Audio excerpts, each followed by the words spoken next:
Ok, dobar večer svima u ateljeu I svima koji su nam se priključili, and very good evening to everybody everywhere from all the corners of the world. It is a great pleasure to have Samo Tomšić with us tonight, who is generously here with us to talk about the capitalist unconscious.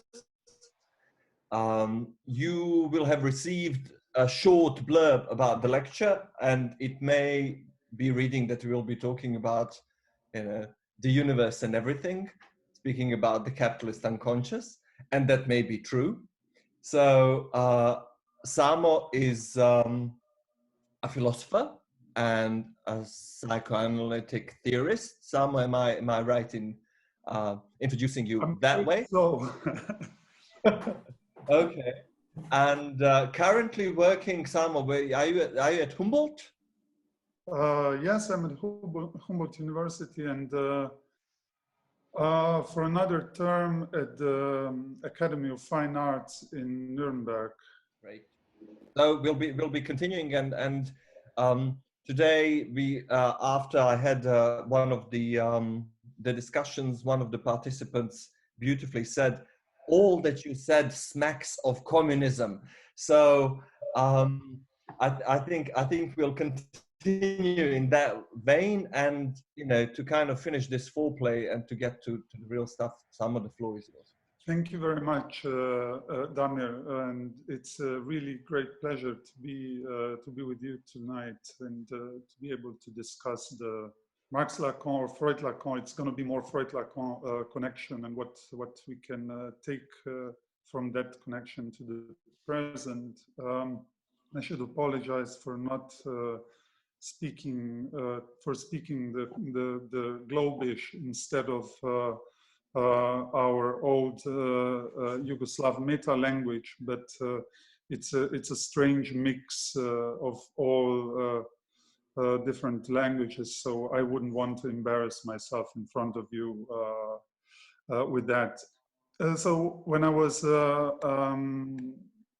thinking about how to enter this massive issue of psychoanalysis and the critique of political economy, I couldn't help taking the most obvious entry point, and that is basically an anniversary that is taking place this year, 100 years of Freud's Beyond the Pleasure Principle. This text is quite a peculiarity, as you know, in Freud's entire oeuvre, because it introduces a concept of the death drive, for which I would argue it's really like the most crucial contribution to thinking the intricacies that we are facing with capitalism. So hopefully when I talk about this, it will slowly become more clear why I think this is the case.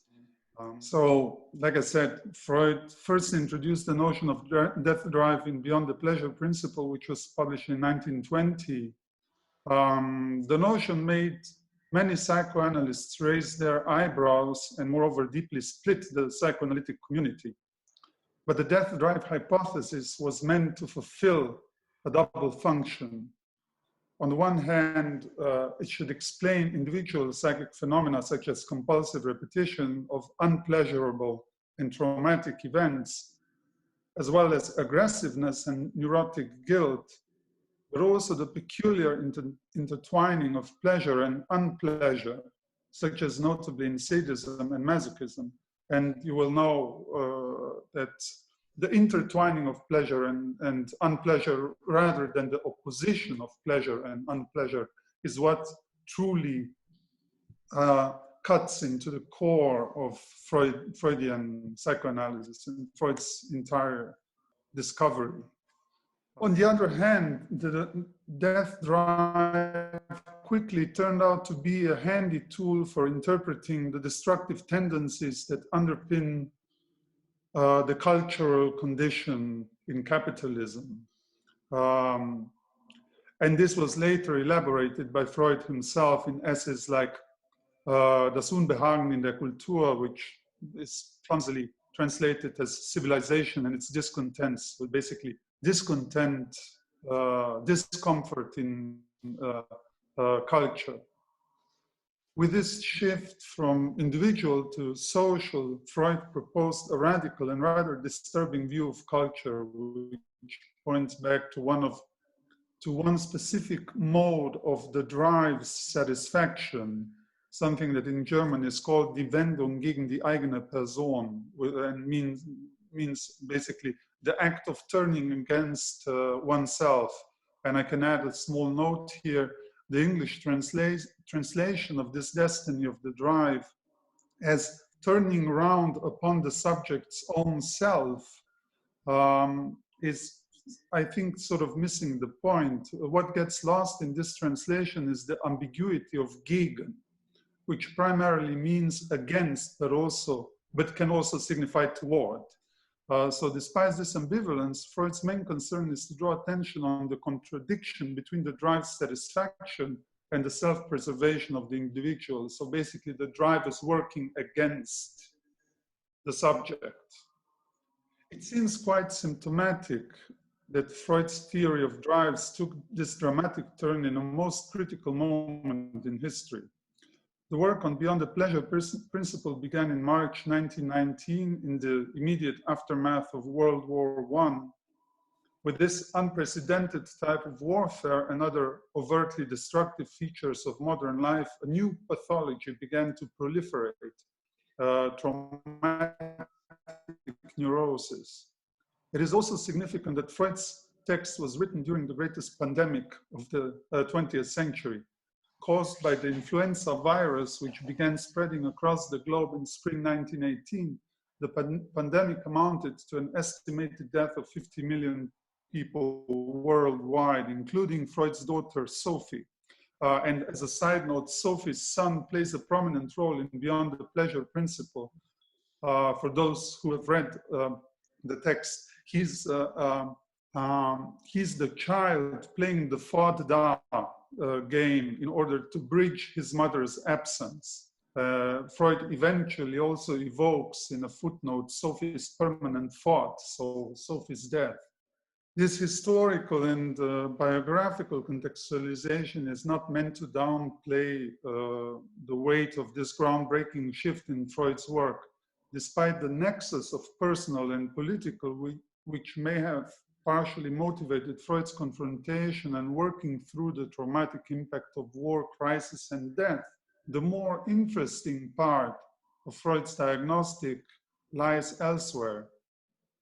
The hypothesis of death drive is elaborated in an epoch whose overall atmosphere bears uncanny resemblance to our catastrophic times, or perhaps better, it somewhat anticipates our crisis-driven present, in which destructive developments such as climate breakdown, economic instability, the return of racism and sexism at the center of political life, global warfare, and most recently the COVID-19 pandemic exposed the problem that occupied Freud's later work, the intimate link between culture, aggressivity or destructiveness, and traumatism, or more specifically, capitalism as an organized systemic traumatism, or one could also say a system that's running amok.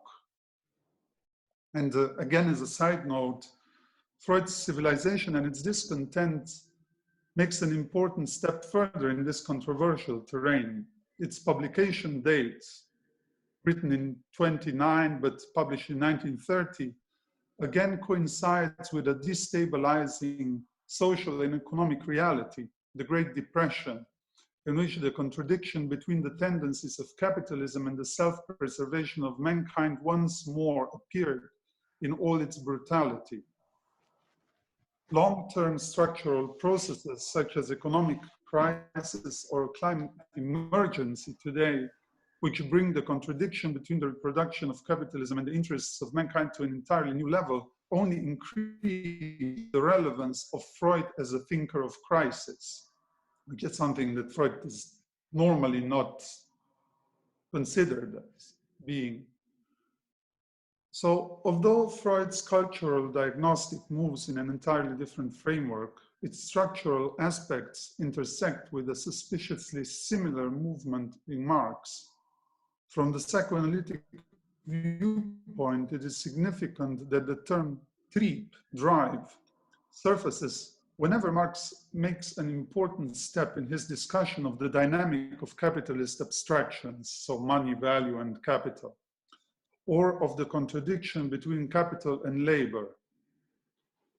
The drive enters the stage in the guise of drive for enrichment, Bereicherungstrieb, drive of accumulation, Akkumulationstrieb, drive of self-valorization, Selbstverwertungstrieb, and even the drive for an unlimited extension of the working day. These are all the drives or the appearances of the drive in capital. With this move from enrichment, which can still be associated with individuals, to self-valorization, which directly concerns the immanent dynamic of value, Marx draws attention to the underlying structural contradiction between society and subjectivity on the one hand, and the tendencies of capitalist economy on the other. Unlike his counterparts in political economy, who at first glance identified similar passions, motivations, and driving forces in economic subjects, most notably Adam Smith with his notion of private interest, Marx in advance rejects this simplistic view according to which the drive is a psychological feature of individuals, so individual greed. It may appear as such in the figure of the miser and the capitalist alike, but this personified or personalized facade should not seduce us into overlooking that in difference to the miser, the capitalist fulfills the task of socially administrating the structural tendencies of the flows of capital. Marx's move from the individuating phenomenology of greed to the structural tendencies of the capitalist mode of production as a whole encounters the same compulsion as Freud, and he explains this compulsion by means of an impersonal force pertaining to economic abstractions and processes themselves. In doing so, Marx thus undertook a thorough deep psychologization of the drive. Understood as a structural rather than a psychological force, the drive thoroughly questions the assumed freedom and autonomy of economic subjects, and moreover accounts for a compulsive action that dominates individual lives, minds, and bodies, but also intersubjective social relations. Think of the compulsion of economic growth. We need to grow. Grow is necessary, otherwise, we're going down. This is the most compulsive idea in capitalism. On the background of this conceptual decision, Marx thoroughly broke with classical political economy. As already suggested, Adam Smith formulated a hypothesis which only appears to point in the same direction and which obtained an ideological boost in the decades of neoliberalism. The hypothesis of human beings' natural inclination to egoism and the good greed. For an inattentive eye, Smith's notion of private interest could appear as some kind of conceptual predecessor of the drive. In fact, it is its mystification. In the apologetic of capitalism, greed played an ambiguous role. On the one hand, it was considered a natural force reflecting human striving for self-preservation. And on the other hand, it appeared as an eminently cultural or social force which was presumably capable of sustaining stable social relations. Greed is a central component of what could be called capitalist naturalism, the point where the advocates of capitalism strive to establish the link between capitalism and human nature. In this respect, capitalism always understood itself as the social order which is most in accordance with the presumably natural inclinations of human beings. And let's recall here Marx's famous remark from German ideology, according to which bourgeois institutions consider themselves as natural, whereas the institutions of feudalism are denounced as artificial, that is cultural. And I assume today, whenever someone brings up communism or socialism as a political alternative, the advocates of capitalism would repeat the same argument. This is counter-natural to, it's counter-natural to desire a politics of commons, to exaggerate a bit, or maybe even not. So this psychologization of greed in political economy re-emerges in psychoanalytic and economic contexts that are otherwise critical of capitalism, such as in Otto Pfennichel or John Maynard Keynes, who both undertook a critique of the capitalist drive of enrichment and of its naturalization. But they nevertheless overlooked that Freud and Marx used the concept of the drive in order to move from psychological to structural reality, away from personal to the impersonal. Moreover, Marx's historical and formal analysis already show how the drive of enrichment, which has been criticized ever since Plato and Aristotle, undergoes a wide-reaching metamorphosis once the invention of surplus value grounded the modern socioeconomic order. So perhaps one could say with Adorno, Adorno had this famous remark that the only thing that is true in psychoanalysis are its exaggerations. And I think one could say the same thing about Marx. What is most true in Marx are his exaggerations, his, strong accent on the autonomy of abstractions and the way they cause specific behavior and specific affections in individual subjects. So this is where I would say Marx and Freud strongly intersect in the truth of that emerges in and from an exaggeration, and this exaggeration could be pinpointed in the concept of the drive. Now to move to Jacques Lacan, this was just a question of time that this name pops up. Lacan took up the resonances between psychoanalysis and the critique of political economy in an entirely different manner by insisting that there is a fundamental homology between Marx's account of the function of surplus value in the drive of capital, Freud's explanation of the drive's constant striving for more enjoyment, what Freud himself called Lustgewinn. So definition of lust, pleasure, as a sort of profit, Gewinn.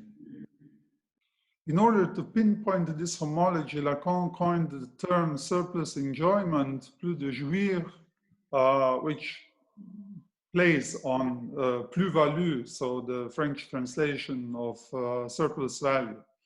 Both surpluses in the fields of value and enjoyment address the objectification of the more, which makes the drive's satisfaction a virtually endless task and also a virtually endless practice. Lacan's explicit thesis is that surplus value must be regarded as systemic enjoyment, and correspondingly, the capitalist system as a specific monstrous machine of enjoyment with catastrophic consequences. And this also resonates well, I think, with the description of, for instance, this workers' machine in the first volume of Capital, where you also see that there is this kind of overcoming, this construction of a sort of machinic monstrosity that is at stake. So I would come now to another point that I would like to mention, the placement of enjoyment between the social and the asocial or the antisocial dimension. And at this point, it would be worth recalling Lacan's occasional definition or description of enjoyment, which condenses the various complications that are at stake on the level of the drive and its satisfaction. And this is what Lacan says: enjoyment is what serves for nothing, ce qui ne sert à rien. To put it in other words, enjoyment contributes nothing to the satisfaction of needs and has no usefulness or purpose except itself. Understood in this manner, enjoyment means something like pleasure for the sake of pleasure, and the term surplus enjoyment that Lacan coined in reference to surplus value is meant to elevate the detachment of enjoyment from usefulness and from preservation of life or whatever we want to associate it, the useful aspect with, to elevate it from this aspect of usefulness to the level of the concept. In the same manner, surplus value points to an essential feature of capitalism, the organization of production around the imperative of perpetual growth and augmentation of value. In other words, around what Marx called production for the sake of production. So surplus enjoyment stands for enjoyment characterized by uselessness. As my Slovenian colleague Alenka Zupančič puts it very directly, jouissance is waste, so enjoyment is waste. This feature concerns specifically the capitalist mode of enjoyment, which is centered around surplus enjoyment, so constant striving for more, constant dissatisfaction. I mean, as a side note, one could, of course, immediately think of the usual critique of consumerism here, although the restriction of surplus enjoyment to consumption would risk, again, re-psychologizing enjoyment and the drive, thus removing the systemic dimension of uselessness from the picture. And Lacan's implicit thesis is precisely that the organization of enjoyment around this useless surplus is what characterizes the epoch of capitalism, and not only so the epoch of capitalism in all its aspects, not only the individual consumption. So what does this say about the capitalist social link? Freud already drew attention to the libidinal character of social relations. In other words, that these relations must be considered as libidinal bonds. If viewed through the lens of the theory of the drives, the social immediately turns out to be internally torn between consistency and dissolution. The pair of Eros and the death drive, or Eros and Thanatos, brings this tension to the point in Freud. In the guise of Eros, enjoyment supposedly forms a link, a bond, is inscribed into the social, holds it together. In this respect, it actively contributes to the constitution and reproduction of social links. Now, this socialization of enjoyment allows Freud to assert that Eros is the preserver of life and holds together everything in the world. This is a quote from Freud. It holds together everything in the world by enforcing the externalization of what would otherwise be a self-centered, self-related narcissistic libido. But it would be wrong to see in Eros an agency of equilibrium and balance, since Freud introduced the death drive precisely as the libidinal force, which tends towards the renewal of the ultimate equilibrium that is the inanimate state. So there is sort of a complication here that Eros basically appears as a force striving from the preservation of disequilibrium that is the state of life. It may hold together everything in the world, but for the price of sustaining imbalance. Whereas from the perspective of the death drive, this unstable libidinal bond tends towards its own dissolution. So there is an entire mess in Freud's theories of the drive that still needs to be kind of comprehended. Freud believed that due to this inner contradiction of the socio-libidinal, it makes sense to keep the dualism of drives. Lacan's return to Freud famously displays the accent on the immanent split of the drive, according to which eros and the death drive are two faces of one and the same force, suggesting that the social link too must be thought in its immanent tendency to dissolution. The death drive then stands perhaps for a specific complication within eros, the backfiring of preservation of life, or rather the preservation of the life of drive regardless of the life of its individual carriers. Furthermore, the death drive names the anti-social force of social bonds, an immanent paradox of the social. And it can maybe allow describing capitalism as a paradoxical social bond, which is basically a social bond that is grounded on a tendency towards the unbinding, towards the dissolution of the social. Now, I think populism is kind of trying to do precisely, to actualize precisely this tendency, to propose a social bond that basically is grounded on an aggressive dismantling of social bonds. But if you allow me to get back a little bit to the technicalities, so Lacan's homology of surplus enjoyment and surplus value suggests that surplus value, if we understand it as enjoyment of the capitalist system, is useless as well. And just like surplus enjoyment, surplus value too is an asocial product of social production. Marx's discussion of the shift in the status of accumulation between pre-modernity, the figure of the miser, and modernity, the figure of the capitalist, addresses this complication. The main achievement of capitalism consisted, according to Marx, in the externalization of the drive of accumulation, which has been restricted to individual greed or mania in pre-capitalist modes of production.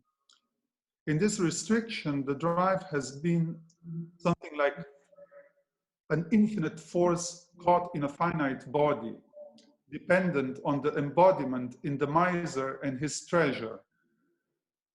Capital, in turn, overcomes the boundaries of treasure and stands for the liberation of the creative potential of value in all its abstraction. And Marx occasionally indeed speaks of money's Zeugungskraft, procreative force, which is precisely boundless. So in capitalism, we have something like the hijacking or like taking hostage of finite bodies through this parasitic infinity, which no longer requires the finitude of the body, like for instance in the case of the miser. It can drop the bodies and move on to next ones. Moreover, the success of capitalism consisted in in establishing an entire social mode of production on the link between destruction and growth. Two aspects of one and the same uselessness. Surplus value can only be extracted from natural resources or from living bodies under the condition of environmental destruction, and it can only be extracted from the living bodies under the condition of their consumption and exhaustion. So again, destruction. While it seems as if capitalism embedded in the social is something that still appeared asocial in the case of the miser, it actually liberated the asocial, amounting to a social and economic order in which the social is an extension of the asocial. Just like for Freud, the reality principle is an extension of the pleasure principle. Sustaining the self-valorization drive of capital, surplus value stands for the object in which the social is converted into asocial. Marx targeted the asocial tendency of the drive of capital when he described the capitalist production, as already mentioned, production for the sake of production, so self-sufficient production without external social purpose. In the same context, Marx also speaks of accumulation for the sake of accumulation, which only additionally pinpoints the asocial character of capitalism and its privileged, libidinized object, surplus value. So to repeat, if surplus value is enjoyment of the capitalist system, then this implies that the aim of capitalist production is expansion of uselessness and progressive dissolution of the social through the enforcing of the asocial, through the realization of the asocial. The primary aim of overproduction is the satisfaction of systemic drive for surplus value, and ultimately nothing else. If something like satisfaction of human needs and the preservation of life still takes place in this framework, it is merely accidental and in no respect follows from the tendencies of capital considered in themselves. In the end, the perseverance of capitalism is business as usual, even in the epoch of accelerated climate emergency and systemic destruction of living conditions. Only additionally demonstrates that the logical development of capitalism moves away from the social to the realization of the asocial. And one could perhaps say that climate breakdown appears as the ultimate surplus product of capitalism, the tantamount of its disastrous pursuit of uselessness in the guise of her perpetual augmentation of profit and economic growth. Ironically, and moreover anticipating the rejection of 20th century liberalism and neoliberalism, which sought to legitimize its own assumption of social egoism in his work, Adam Smith intuited the asocial dimension of capitalism in general and of private interest in particular, the private interest that, according to him, motivates human beings for sustaining social relations. Smith, for instance, draws attention to the fact that private interest of corporations such as East India Company necessarily stands in open contradiction with the public interest. With this contradiction at hand, the introduction of the notorious invisible hand does not strive to solve the problem by assuming an immanent tendency of the world market to equilibrium, but rather recurs to a metaphysical force which supposedly guarantees the social behavior of the wealthy, of corporations and of the market. So in a way, if you would consult, for instance, the according passages in Smith's The Wealth of Nations and Theory of Moral Sentiments, you could come to the conclusion that Smith formulates his own version of "Sie wissen es nicht, aber sie tun es." They don't know it, nevertheless they are doing it. The famous remark that Marx says, writes down in Capital. So for Smith, the social is a compulsion in the life of the rich, social behavior, which forces them to restrict, if not overcome, their egoism. But of course, Marx inverts this optimistic perspective. The compulsion stems from the asocial tendencies of capital itself and not from some presumable metaphysical force that guarantees social behavior. So basically, capital sabotages every attempt in social relation from within. It is the disturbance within the social. So we can just recall in passing that the invisible hand appears in Marx's work only a couple of times, in Smith's work only a couple of times. A much more common concept is the metaphysically charged term providence, which gives Smith's political economy a theological and teleological twist. At the same time, the invisible hand and providence stand for the regulative force which pushes for social embedding of asocial tendencies of the wealthy, of corporations, and ultimately of capital. To translate it in Lacanian language, if the market is the modern figure of the big other, the symbolic order in which we are all immersed as political subjects and as social beings, then the invisible hand and the providence stand for what Lacan called the other of the other. So the metaphysical guarantee of the other's completeness, stability, and equilibrium, as well as for its fundamentally social character. As soon as the hypothesis of the other becomes inoperative, the market turns out to be in permanent structural disequilibrium, and what is more, a fundamentally asocial order whose perseverance and reproduction ultimately implies death for human subjects.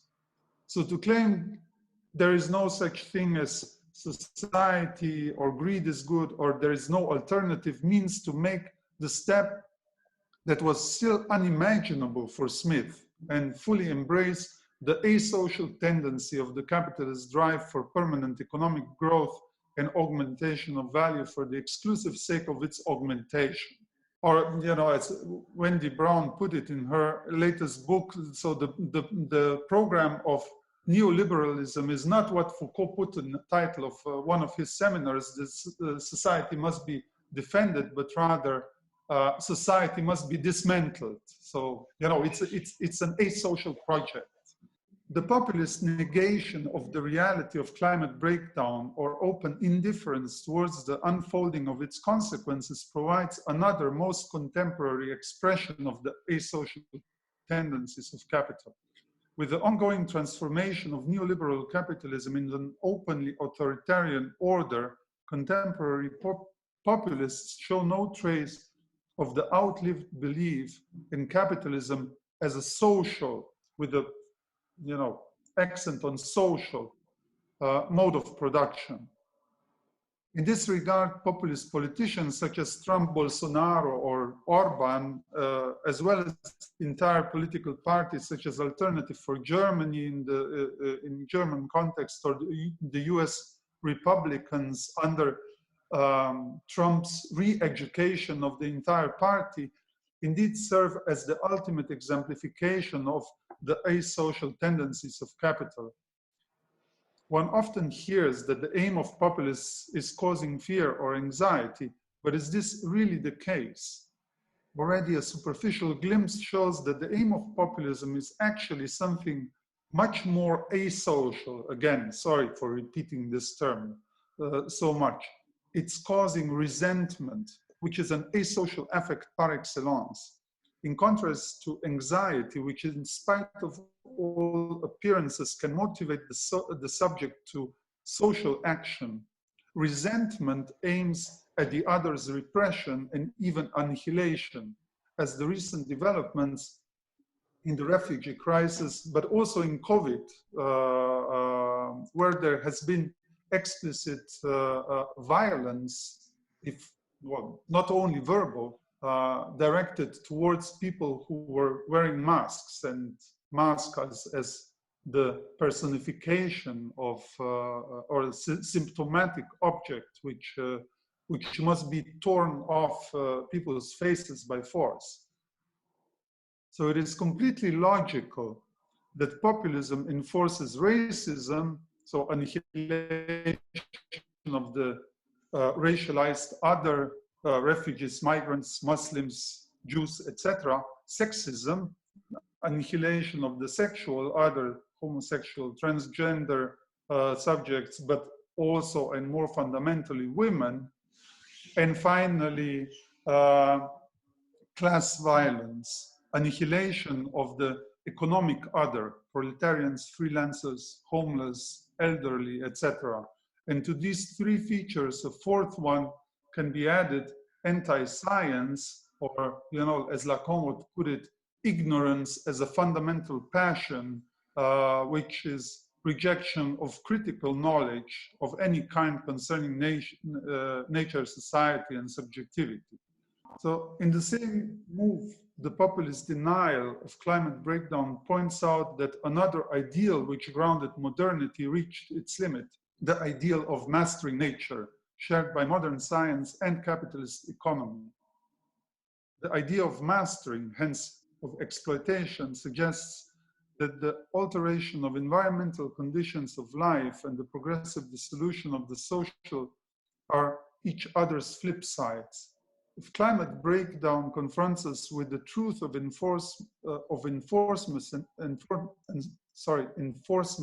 implementation of the modern scientific economic ideal, it also exposes the realization of the asocial dimension of capitalism. So in this respect, not only is climate breakdown the ultimate surplus product of capitalism, but destruction of environment is the most asocial behavior that we can think of. And maybe I would, stop here. I still have some more material that kind of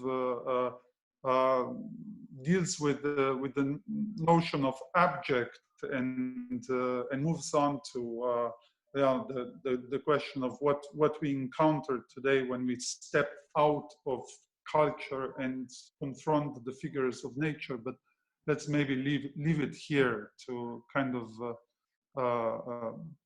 well, if there is a suspense, then it may live on. Okay. I mean, we'll come to the production of the object and how this gets probably kind of whipped up in this resentment, and how this kind of closed loop of resentment produces it possibly, and how it feeds onto it. But I'm not going to jump onto asking questions, but I'm opening this to any sort of question, association, thought, whatever you have, whatever comes to your mind, please. The floor is everybody's. The floor is common. So, free association in psychoanalysis is always related with compulsion. So you can also express your compulsive thoughts. Well, so let's hear them.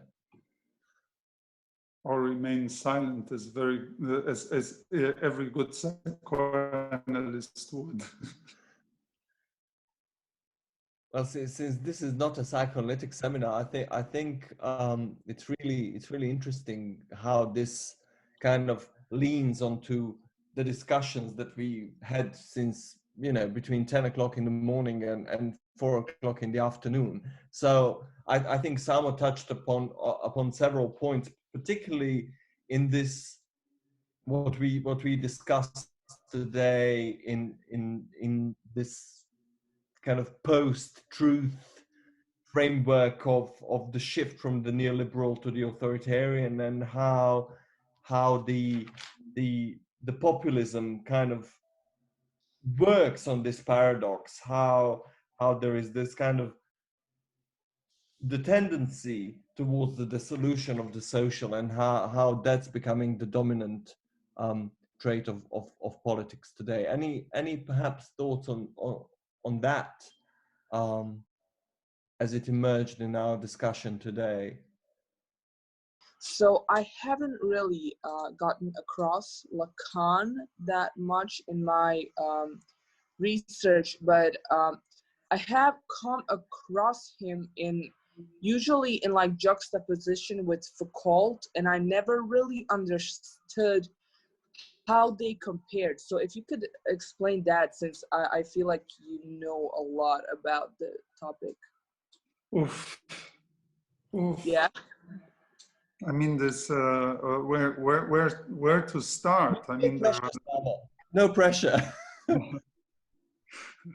Well, I mean, this field is huge. Also, I mean, because there are two notions where Foucault and Lacan fundamentally meet and also part ways: power and sexuality. As you know, Foucault's last project had the general title History of Sexuality, with the first volume explicitly addressing the link between sexuality and power. So kind of intervening at the very core of psychoanalysis. And it's, fundamental preoccupations when it comes to the link between the libidinal and the social. To get back to this Foucault issue, I don't know where I cut off, but I guess I can still kind of start from this nexus of sexuality and power. So as part of this project in Foucault was also to sort of establish to demonstrate the continuity between psychoanalysis and Christian confession techniques. So to just prove there is nothing original about psychoanalysis. Psychoanalysis is not a critical science of sex. It's merely a prolongation of confession on the one hand, and the modern regime of scientific take on desire or on sex. This is where I guess the opposition to Foucault from a Freudian Lacanian viewpoint would be the strongest. Where there is a very strong intersection is more a bit earlier Foucault, the Foucault who talks about power knowledge, which is more like the Foucault of the late 60s and of the early 70s, the Foucault who analyzes disciplinary society, who's like activist on for the abolition of prisons, and who criticizes pedagogy, the role of pedagogy in sustaining power, existing power relations, and who outlines a theory of epistemic politics, or what Lacan would call the university discourse. So the enforced role of scientific authority in modern societies, let's say. The thing is that today, with the crisis of scientific authority, and especially, with this strong populist rejection of science, this entire problem of post-truth and so on. I mean, I'm skeptical towards the notion of post-truth. I think this is against some pseudo concept which basically, kind of takes truth for granted. I would say truth was never granted. Truth was always problematic, internally split, very fragile, not guaranteed. Like Lacan says somewhere, truth is something that everyone spits at. So basically, anti-truth has always been there. But what's changed is maybe, sort of destabilization of this link between scientific knowledge and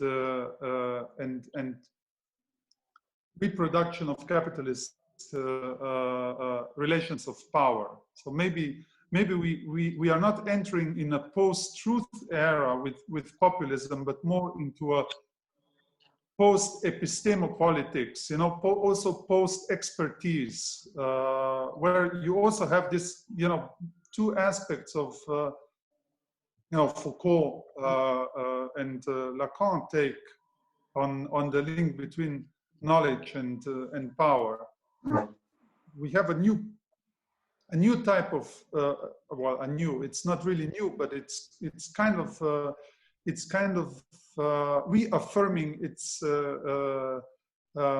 entry back on stage in a manner that appears like a novelty and like a radical break, and that is the politics of resentment, or the politics of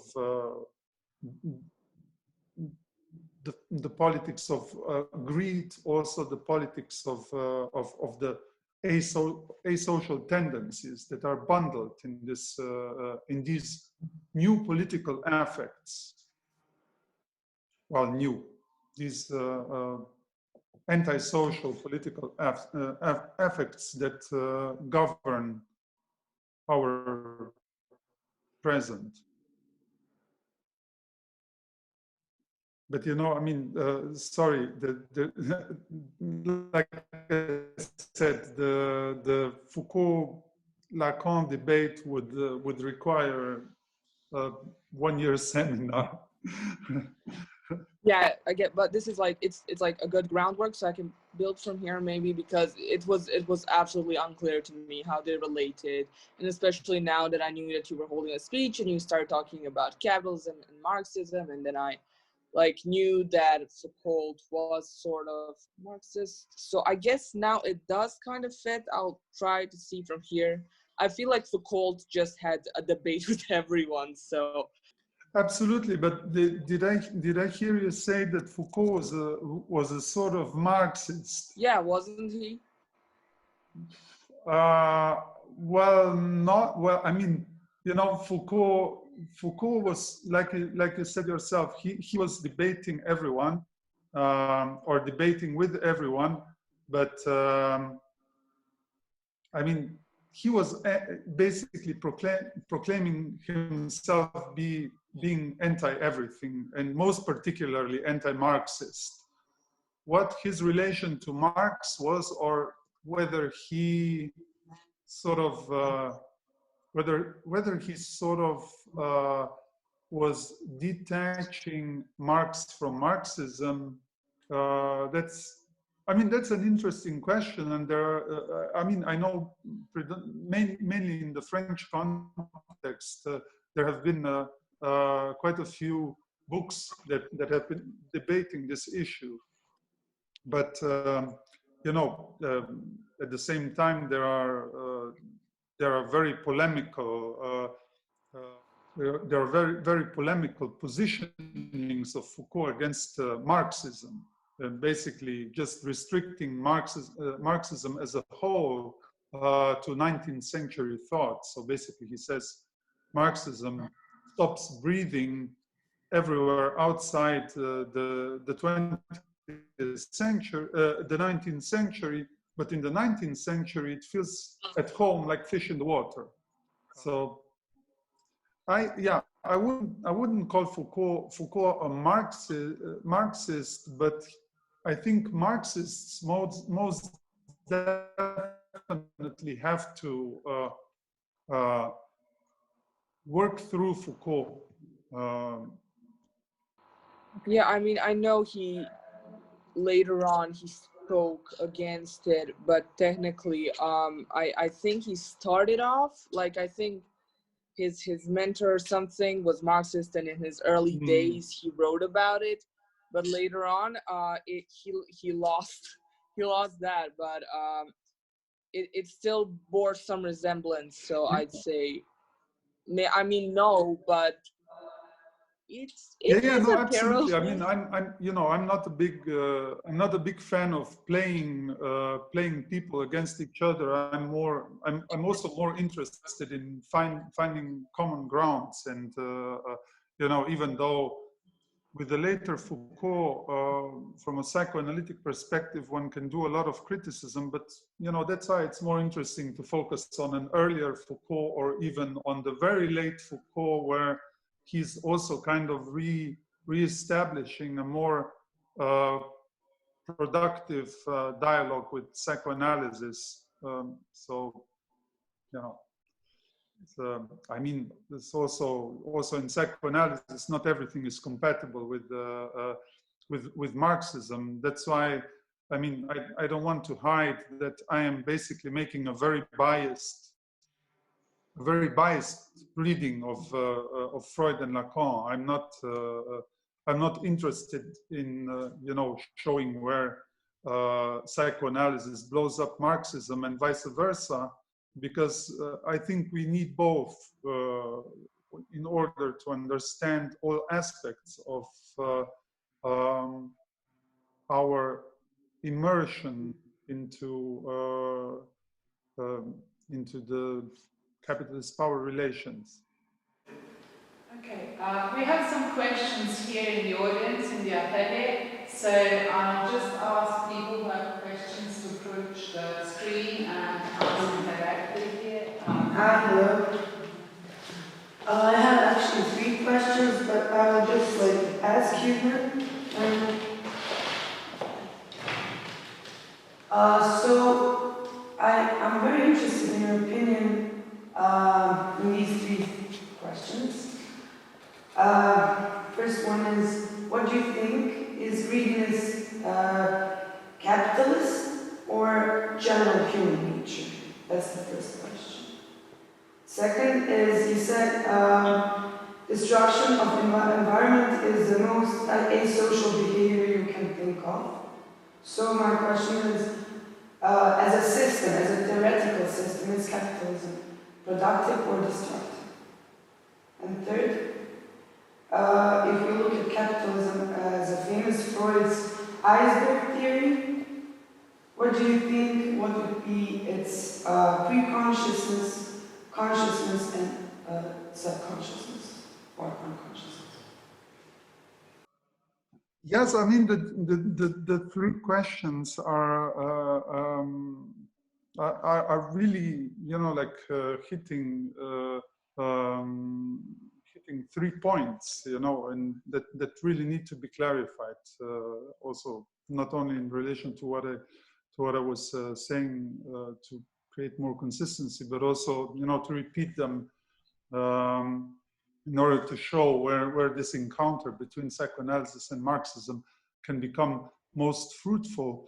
One is the question of greed. I don't think greed is, you know, I don't think greed has something to do with human nature. That is something that Marx did not buy from political economy, you know, and that is also something that Freud would not subscribe, I assume. Although Freud has some tendencies towards, you know, like kind of establishing the link between biology and the behavior of one cell organisms and their presumable narcissism and the human subjects, you know, let's take this as Freud's very fascinating scientific mythology, but not take it as something that is meant seriously. It's just an over-affirmation of a certain state of the life sciences in his time. But so one thing would be, the way I understand your question, to talk about history of greed and history, and, you know, also meaning metamorphosis or transformations of greed throughout the history. And this is also something that I kind of briefly tried to indicate, you know, this shift from individual phenomenological, you know, psychological, however we want to call it, greed to systemic greed, to greed as a system. It's not the same greed. It's not the same when you have surplus value and a system that is centered on the augmentation of this surplus, then when you have someone taking, you know, being stingy and taking money out of circulation and accumulating it as his private pleasure, which is what the miser does. And there is this beautiful passage in Marx's Capital where he says, from the capitalist point of view, what the miser does is complete economic irrationality. You don't take money out of the circulation. You have to throw it into the circulation so you make it grow. And, you know, the only social embedding of surplus value is this reinvestment into the circulation. This is the only social aspect of surplus value that can be, you know, determined in Marx's analysis. And I'm talking about the asocial. Okay, I'm picking up a very delicate term, but in a way, I think this is what basically Marx claims about surplus value, that it doesn't have any social function. It doesn't serve improving life conditions. It doesn't serve, you know, for emancipatory purposes. It just serves for keeping the absurdity of this capitalist engine running and augmenting profit for the sake of its augmentation. So to link to your second question or second remark, this is the only thing that capitalism ultimately produces. You know, this useless object, which also then compulsively needs to be reinvested, because if you just accumulate it somewhere, you know, it's the system is not going to work like that. And the point is also not in, you know, again, one shouldn't focus on the phenomenology of or the appearance of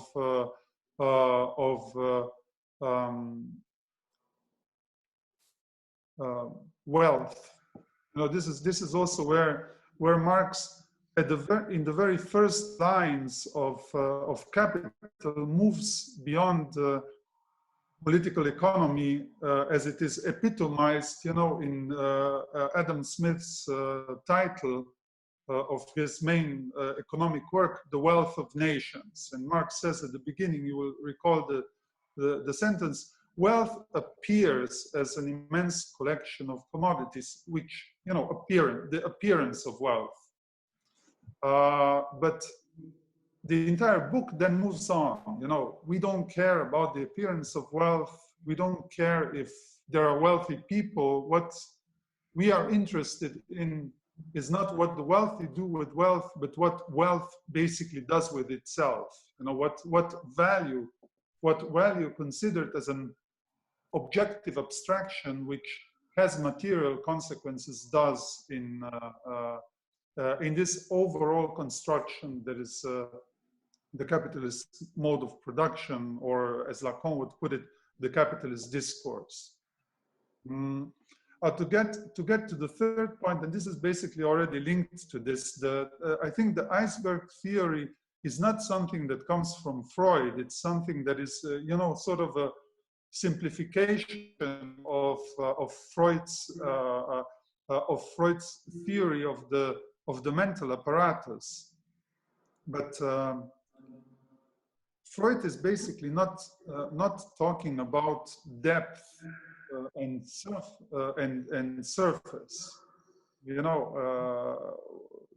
it's also very telling that he doesn't use the term subconscious, but in his very early essays argues against it, that we have to use the unconscious, so the negativity, the negative prefix, which allows him to situate the unconscious in a much more paradoxical space than the one that is suggested by the prefix sub, you know, where you have a very clear relation of the vertical relation between surface and depth and consciousness is upstairs and is dominating the mental apparatus, whereas what is underneath is sort of sustaining, but at the same time countering the conscious rationality and so on. So for Freud, the unconscious is more like a short circuit, like a negativity in consciousness itself. So the point of non-transparency of consciousness, or the point where consciousness is not transparent to itself. And this is where I guess Lacan also saw the link between what Freud says about the unconscious and what Marx says about the social determination of human thoughts and actions. that you basically do not have a self-transparent subject, which is then duped in, you know, ideologically, but this dupery is the place of the process of the emergence of the subject, but of a weak, not self-transparent and alienated subject. And another point of debate that would be here is not so much, you know, clarifying the obscure, you know, kind of making things conscious and so on, but working through the contradictions that determine us as subjects of specific social order of, or as subjects of language, as speaking subjects, as Lacan would put it. And of course, you know, there's a very close link between the two. I sort of usually explain to myself this by, you know, kind of just recalling that for psychoanalysis does not believe in non-alienated subjectivity. Maybe, you know, in Marxism there is a certain optimism regarding alienation and decentralization and non-transparency and splitting of the subject, that this can be overcome and that you can reach the point of, you know, like kind of full actualization. For psychoanalysis, alienation is constitutive for the subject, then it's not necessarily something bad. I mean, it's not good or bad, it just is. What is problematic for psychoanalysis is that we live in a cultural condition that is explicitly grounded on augmentation of alienation and exploitation of alienation. And this is turning alienation into something that is univocally bad. But this is again a huge problem that would have to be debated, you know, in a greater detail.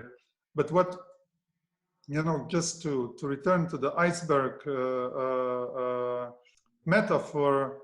So against iceberg, I would say, you know, alienation as a problem, and this is something much more central to Freud's work, because he is rejecting precisely this vertical relation of consciousness and subconsciousness by introducing a decentralized model where the iceberg doesn't function anymore, because it is centralized. The center is up.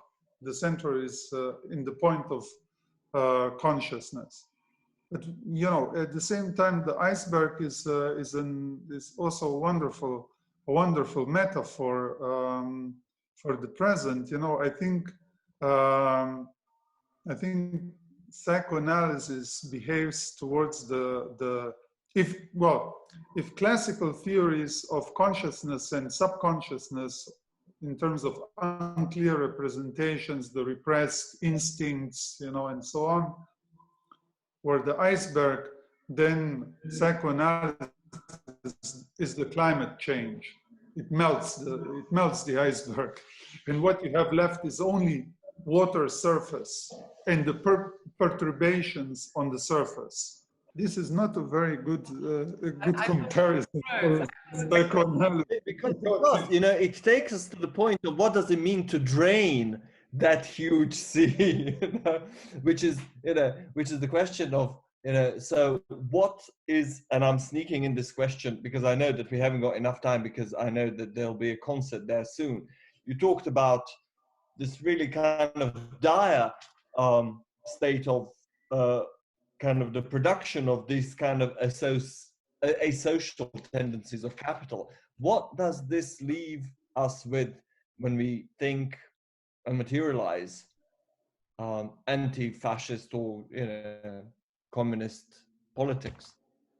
You know, within these kind of tendencies of the production of asocial or antisocial, what do we need to take into account, and how do we actually move towards thinking and materializing the politics of the Oh, commons. but yeah, The yeah, communist- but you know, of course, I mean, the politics of the commons is the construction of the social that is not guaranteed, and it's also not,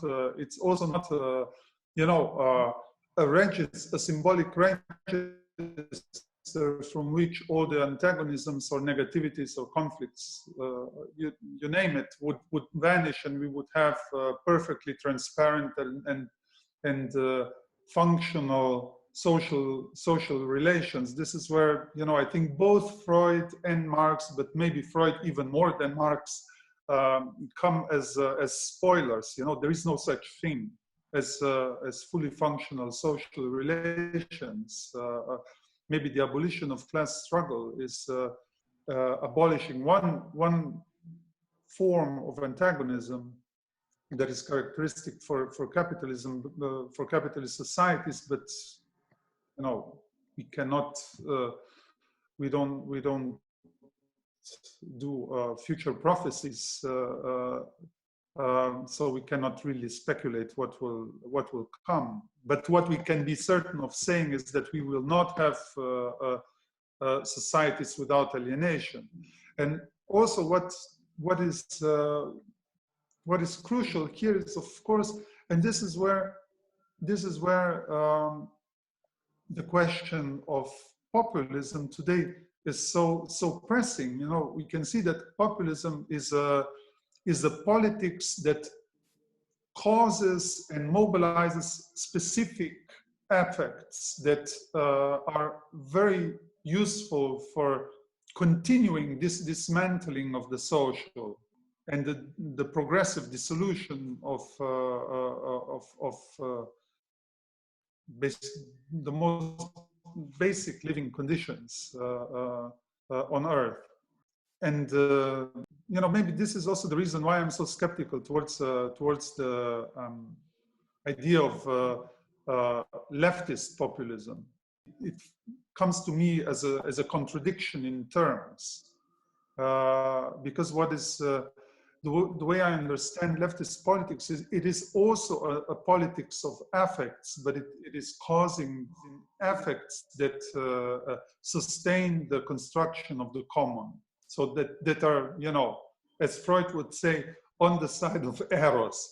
But these affects that are on the side of Eros are not necessarily love. You know, I'm not advocating some sort of naive hippie-esque politics. Anxiety can very well motivate to action. This is what psychoanalysis is the most basic proof. You know, Lacan occasionally said that what is done in psychoanalysis is careful dosage of anxiety. You don't want to scare the person away. You know, you don't want to create the conditions in which the person will be paralyzed, but it has to be some sort of anguish that keeps you working.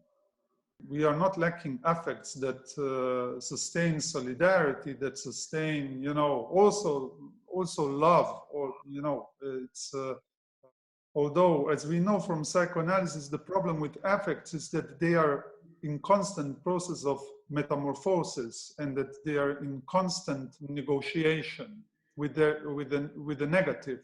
So that's why I'm also skeptical, you know, against, you know, for instance, Badiou, who is affirming love as this affect that is univocally social. It can be, but, you know, it can also be very exploitative. So here, I think psychoanalysis or Freud with the notion of working through is kind of providing one bit of an answer. It's definitely a horizontal organization of you know, affective labor and political labor that must be, you know, carefully conducted so it doesn't turn the very clear asymmetry between the analyst and the analysant that manifests in transference, which is precisely a form of experimental love, you know, artificially induced love, as Freud called it, into a relation of domination and subjection. which can happen very quickly in an analytic setting. And I think political organizations are often facing the same problem. When does a certain passion for a political purpose, end up being exploited for very authoritarian organization of a party or of also an entire social register. So I think, with working through, I would say Freud showed that it's a matter of work. It's not a matter of, just having the affect and then implementing or living it, but it has to come with the constant work effort. And work is relation. I mean, work is a social link. And, like, just by the way, we can also see why liberalism completely fails, like on all levels, or social democracy, because they are basically incapable of causing effects, because this is what mobilizes the masses. Where we can also learn from Freud's, like seemingly outdated text on mass psychology, where it's all about how masses are being produced. But okay, I mean, he's taking the easy step and is focusing only on the formation of reactionary masses, as he calls them, the church and the army. And one could say also totalitarian or authoritarian political parties. But what we would need maybe today is mass psychology for the formation of leftist, or at least left-leaning masses that we also have. I mean, let's take a bit of a childish example maybe, but it has been quite impressive in terms of mobilization, at least of younger people. Fridays for Future. We don't need to idealize it. We don't need to, kind of glorify it or whatever, or be too optimistic about it. But that was until COVID came. This was an effort, it was a process of becoming something, in the process of becoming something. And it was also a movement that has been based on basically effects that would be probably valued as negative, because they are grounded on a very fundamental anxiety that their lives, the lives of these young people who anticipate their future as inexistent, that this anxiety is addressing a real and has to conduct to the formation of a social link that will change, that will not only change the future, that will basically invent the conditions of possibility of something like a common future in the first place. Now about to close, but I think this is a brilliant ending to a wonderful lecture, Sam. Thank you a lot. This talk about effective labour and the politics of the commons and the work effort it implies, and the kind of all the challenges when it comes to the formation of the social link necessary for what we might term as emancipatory politics. And it would be really great, and I think Diana would agree with me, if we could actually have one of the next lectures with you, preferably, of course, in person, but who knows how this pandemic is going to develop, precisely on these topics, and we can talk about that also in the future. And also because it's quite close to what I work on, effective economies and the kind of social movements and social struggles. I'm going to close this by thanking you some of your generosity, and this will continue. We've just kind of started this dialogue, and Samo's two texts for everybody are being translated. One was the Routledge's Capitalism little section, and the other one is on capitalism and laughter, and that will be forthcoming in translation by Nebojša Ivanović soon, hopefully, maybe within the next fortnight or 3 weeks. So it'll be widely distributed, and it will, I think, create a basis for meeting Samo next year. But Samo, thank you so much.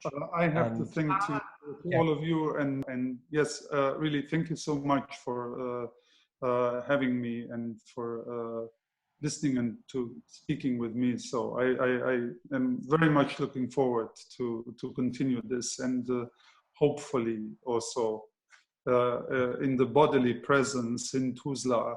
That would be a really great pleasure to finally visit you all. Thank you again, Samo, and goodbye, everybody. Thank you. Goodbye.